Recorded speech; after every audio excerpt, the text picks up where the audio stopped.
जय हिंद दोस्तों। आज की इस वीडियो में हम बात करेंगे मौर्य साम्राज्य के बारे में कि जो मौर्य साम्राज्य था उसकी स्थापना कैसे हुई और किसने की थी।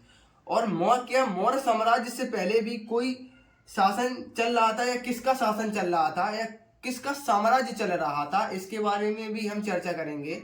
और जो मौर्य साम्राज्य है इतना इम्पोर्टेंट क्यों है, क्या कारण था मौर्य साम्राज्य इतना इम्पोर्टेंट होने का। जैसा कि आपको भी पता है, सम्राट अशोक जिसने अखंड भारत की स्थापना की थी, इसलिए मौर्य साम्राज्य जो है हमारे लिए बहुत ही महत्वपूर्ण है। और मौर्य साम्राज्य से बहुत ज़्यादा ही प्रश्न पूछे जाते हैं, तो इसको मौर्य साम्राज्य को हम सीक्वेंस वाइज कंप्लीट करेंगे या पॉइंट बाय पॉइंट इसको समझते चलेंगे और मौर्य साम्राज्य को हम कंप्लीट कर लेंगे। और इसमें कुछ ऐसे वर्ड्स हैं जो आपको सुनने को मिलेंगे, इसलिए हम पहले आपको बता देते हैं कि जो पॉइंट्स हैं कुछ ऐसे बिंदु बता देते हैं जिनके बेसिस पे हम इसको पढ़ेंगे। तो फ्रेंड देखिए कुछ महत्वपूर्ण बिंदु, जैसे कि सबसे पहले है मौर्य साम्राज्य। मौर्य साम्राज्य की स्थापना कैसे हुई। दूसरा पॉइंट है चाणक्य, कि चाणक्य कौन था और चाणक्य ने मौर्य साम्राज्य स्थापित करने में कितनी महत्वपूर्ण योगदान अपना निभाया, इसको भी समझेंगे। इसके बाद तीसरा पॉइंट आता है कि सेल्यूकस निकेटर कौन था और इसने मौर्य साम्राज्य में इसकी क्या भूमिका है, इसको भी समझेंगे। इसके बाद चौथा पॉइंट आता है मेगास्थनीज कौन था, इसने क्या किया है, इसने किसकी रचना की, जो कि अक्सर पूछा जाता है। इसी प्रकार प्लूटार्क और जस्टिन कौन थे, इन्होंने क्या किया। इसी प्रकार छठा पॉइंट है कार्नेलिया कौन थी और इसकी क्या भूमिका है। इसी प्रकार है भद्रभाऊ कौन थे और इनका क्या योगदान है। इसी प्रकार एक राइटर है या लेखक हैं जो थे विशाखदत्त, इनकी क्या भूमिका है। नौवां पॉइंट है महावंश और अर्थशास्त्र, इसकी क्या भूमिका है। इसी प्रकार एपियान्स क्या था या एपियान्स कौन थे, तो एपियानस कौन थे, इसको भी हम समझेंगे। इसी प्रकार श्रवणबेलगोला क्या थी या श्रवणबेलगोला में कहाँ क्या थी या क्या था श्रवणबेलगोला, इसके बारे में अभी हम पढ़ेंगे। और लास्ट और आखिरी पॉइंट है संलेखना या संथारा, ये क्या होती है, कौन सी क्रिया होती है, इसके बारे में भी हम समझेंगे।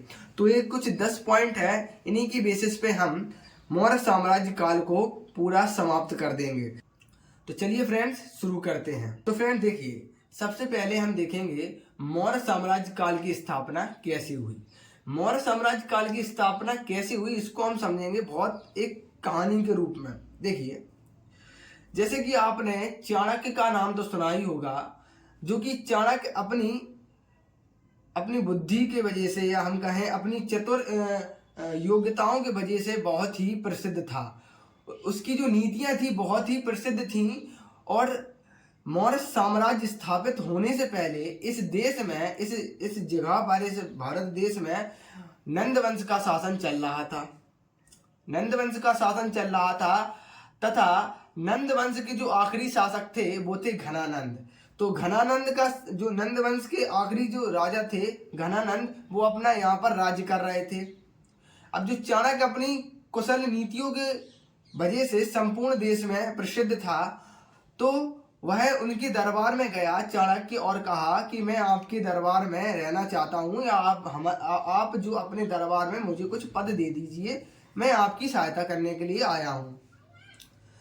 तो जो घनानंद थे उन्होंने जो चाणक्य की बहुत ही घोर निंदा की, अपमान कर दिया उनका, बता दिया कि तुम क्या नीतियां बताओगे हमें, हम इस संपूर्ण देश का शासन चला रहे हैं, तुम हमें बताओगे। इस तरीके से जो चाणक्य को उन्होंने लज्जित कर दिया, या कह सकते हैं उनको बहुत ही उनकी इंसल्ट कर दी। तो चाणक्य की जब इंसल्ट हो गई तो चाणक्य ने बदला लेने के लिए एक छोटे प्रांत का शासक था चंद्रगुप्त मौर्य। कौन था? चंद्रगुप्त मौर्य एक छोटे प्रांत का क्या राजा था।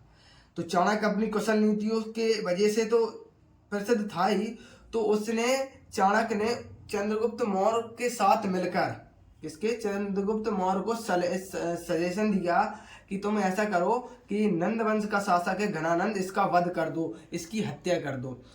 तो फिर चंद्रगुप्त मौर्य कश्मीर के राजा प्रवर्तक की सहायता से इन्होंने नंद वंश के जो आखिरी राजा थे घनानंद, उसका वध कर दिया और 322 ईसा पूर्व में मौर्य साम्राज्य की स्थापना कर दी। तो कुछ इस तरीके से मौर्य साम्राज्य की उन्होंने स्थापना कर दी। तो इसमें पहला पॉइंट तो यही है कि चंद्रगुप्त मौर्य ने चाणक्य की सहायता से मौर्य साम्राज्य की स्थापना की, और दूसरा कश्मीर के जो राजा थे प्रवर्तक, उनकी सहायता से भी मौर्य साम्राज्य की स्थापना की। अब देखते हैं चाणक्य। चाणक्य कौन था? जैसा कि मैंने आपको बताया है, जो चाणक्य था वो अपनी कुशल नीतियों के कारण से प्रसिद्ध था। तो उसने एक पुस्तक की रचना की थी जिसको हम कहते हैं अर्थशास्त्र। और अर्थशास्त्र में क्या था? अर्थशास्त्र में राजनीति से संबंधित जितनी भी नीतियां होती हैं उनको उसने उसमें वर्णित किया है, बताया है कि राजनीति किस तरीके से की जाती है, इसको उसने बताया है। तो यह था हमारा अर्थशास्त्र जो चाणक्य। तो चाणक्य के बारे में प्रश्न पूछा जाता है कि चाणक्य ने किस पुस्तक की रचना की? तो चाणक्य ने अर्थशास्त्र पुस्तक की रचना की। अब बात करते हैं तीसरा पॉइंट, सेल्यूकस निकेटर।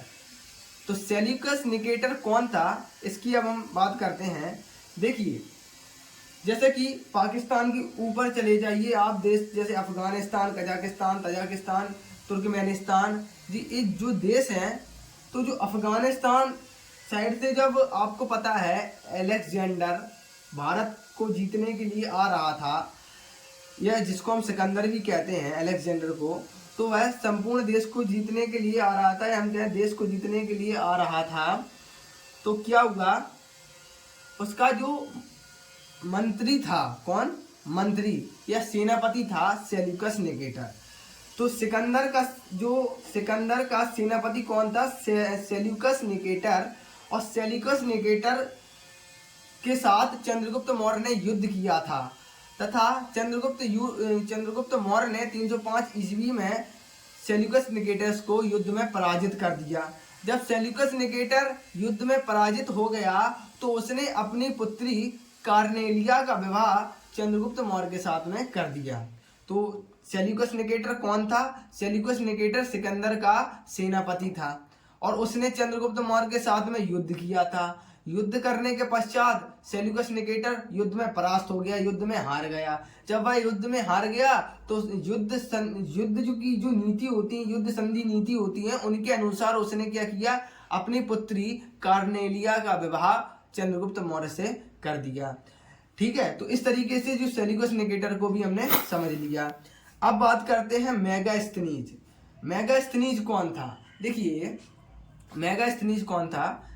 जो सेल्यूकस निकेटस था, सेल्यूकस निकेटर, तो उसका क्या कौन था? एक राजदूत था। उसके मतलब जिस सेल्यूकस निकेटर के मंत्रिमंडल का एक सदस्य था, जो कि चंद्रगुप्त मौर्य के मंत्रिमंडल में आकर मतलब बैठने लगा, या हम कहें कि वो सेल्यूकस निकेटर के यहाँ का एक व्यक्ति था जो चंद्रगुप्त मौर्य के यहाँ आकर चंद्रगुप्त मौर्य के बारे में अपनी जो पुस्तक में लिखता था कि चंद्रगुप्त मौर्य के शासन काल में क्या चल रहा है। तो वहाँ का एक दूत यहाँ पर आया था चंद्रगुप्त मौर्य के शासन काल में, और उनके जो मंत्रिमंडल में रहता था और उनकी जो पुस्तकों को लिखता था। तो इस तरीके से हमने देखा कि जो मेगास्थनीज है वो कौन था? मेगास्थनीज ने इंडिका नामक पुस्तक की रचना की और वो चंद्रगुप्त मौर्य के शासन काल में एक राजदूत के रूप में आया था। अब इसके बाद हम देखते हैं कि प्लूटार्क और जस्टिन कौन थे।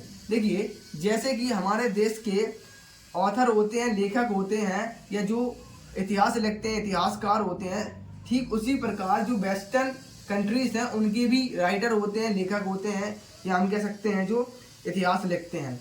तो उनके जो लेखक हुए वही थे प्लूटार्क और जस्टिन। दो लेखक हुए प्लूटार्क और जस्टिन। देखिए, पहले थे प्लूटार्क, जिन्होंने चंद्रगुप्त मौर्य को सेंड्रोकोटस या हम कहें पालीब्रोथस कहा है। क्या कहा है? सेंड्रोकोटस और पालीब्रोथस इसलिए क्योंकि पाटलिपुत्र इस देश में राजधानी थी उस टाइम पर, पाटलिपुत्र राजधानी थी मौर्य साम्राज्य की। तो इसलिए उन्होंने अपनी पुस्तक इंडिका में, मेगास्थनीज ने अपनी पुस्तक इंडिका में किस शब्द का यूज किया है? पालीब्रोथस कहा है उसने पाटलिपुत्र को। तो प्लूटार्क था, जो राइटर था, उसने भी पालीब्रोथस कहा है किसे? चंद्रगुप्त मौर्य को। इसी प्रकार जो प्लूटार्क था, प्लूटार्क ने एक और नाम जो सेंड्रोपोडस और पालीब्रोथस कहा है चंद्रगुप्त मौर्य को। यह चंद्रगुप्त मौर्य के ये अन्य नाम थे। इसी प्रकार अब हम देखते हैं कार्नेलिया। ठीक है, जैसे कि मैंने आपको बता दिया है कि कार्नेलिया कौन थी? वो सेल्यूकस निकेटस की पुत्री थी। और सेल्यूकस निकेटर जब युद्ध में हार गया तो उसने अपनी जो पुत्री कार्नेलिया का जो विवाह है वो चंद्रगुप्त मौर्य से करा दिया था। इसी प्रकार अब हम देखते हैं भद्रबाहु। भद्रबाहु कौन थे? जो चंद्रगुप्त मौर्य था उसने जैन धर्म को अपना लिया था। किसको? जैन धर्म का अनुयायी था वो चंद्रगुप्त मौर्य। जब चंद्रगुप्त मौर्य जैन धर्म का अनुयायी था तो उसके जो गुरु थे वही थे भद्रबाहु। तो भद्रबाहु कौन थे? चंद्रगुप्त मौर्य के गुरु थे और उसने जैन धर्म को अपनाया था। अब देखते हैं हम विशाखदत्त। विशाखदत्त कौन? एक लेखक था या एक रचनाकार था। तो उसने मुद्राक्षस नाम की एक रचना लिखी जिसमें उसने बताया है कि जो चंद्रगुप्त मौर्य है, जिसका यह चंद्रगुप्त मौर्य को उसने अपनी जो पुस्तक मुद्राक्षस में वृक्षल कहा है, जिसका अर्थ होता है निम्न कुल में जन्मा हुआ तथा या कुलहीन कह सकते हैं। तो मुद्राक्षस किसके द्वारा लिखी गई है? वो विशाखदत्त के द्वारा लिखी गई है तथा उसने मुद्राक्षस में चंद्रगुप्त मौर्य को वृक्षल कहा है और कुलहीन कहा है, इस तरीके से। अब विशाखदत्त के बाद हम समझेंगे महावंश तथा अर्थशास्त्र। देखो, दो रचनाएं हुई, एक थी महावंश और दूसरी अर्थशास्त्र। अर्थशास्त्र तो जैसे कि आपको पता है, मैंने आपको बताया, अर्थशास्त्र चाणक्य के द्वारा लिखी गई थी जिसमें राजनीति से संबंधित बातें बताई गई हैं या राजनीति किस तरीके से करना है इसको समझाया गया है। इसके साथ साथ जो चंद्रगुप्त मौर्य के बारे में भी उसमें बताया है और चंद्रगुप्त मौर्य को अर्थशास्त्र में क्षत्रिय का दर्जा दिया गया है कि वो एक क्षत्रिय व्यक्ति है। इसी प्रकार जो महावंश है वह बौद्ध साहित्य का एक ग्रंथ है महावंश, उसमें भी चंद्रगुप्त मौर्य को क्षत्रिय बताया गया है। एपियानस कौन था? देखो, जैसे कि मैंने आपको बताया है, सेल्यूकस निकेटस और चंद्रगुप्त मौर्य का जो युद्ध हुआ है उसका वर्णन किसने किया है? एपियानस ने चंद्रगुप्त मौर्य और सेल्यूकस निकेटस का युद्ध के या इन दोनों के युद्ध का क्या किया है? वर्णन किया है। चंद्रगुप्त जो मौर्य था उसने अपने शासनकाल के अंतिम दिनों में श्रवणबेलगोला क्या थी? एक्चुअली में एक पहाड़ी थी।